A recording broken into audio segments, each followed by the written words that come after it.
Hi everyone and welcome to the final Deputy recap video of 2018. Today we'll be going over the notable features, updates and releases that took place in Deputy in December. In December we made big improvements to the copy and paste functionality on the scheduling tab on the Deputy web app.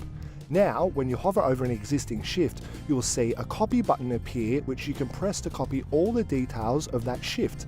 Then, if you press on an empty slot on your scheduling screen, you will see a paste option appear that you can press to create a new shift with these details.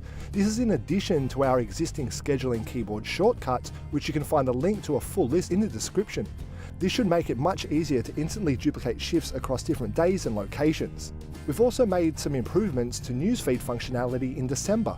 We've increased the file size limit when uploading files from 2 MB to 10 MB, which will allow you to upload a wider range of files. We've also added the ability to use and view emojis across all platforms.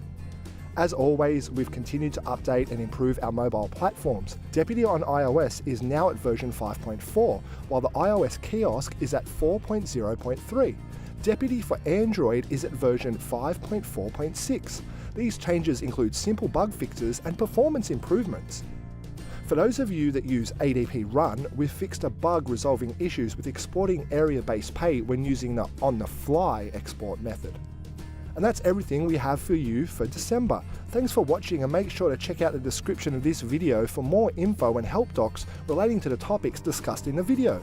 Be sure to stick around in 2019 as we continue making Deputy better than ever.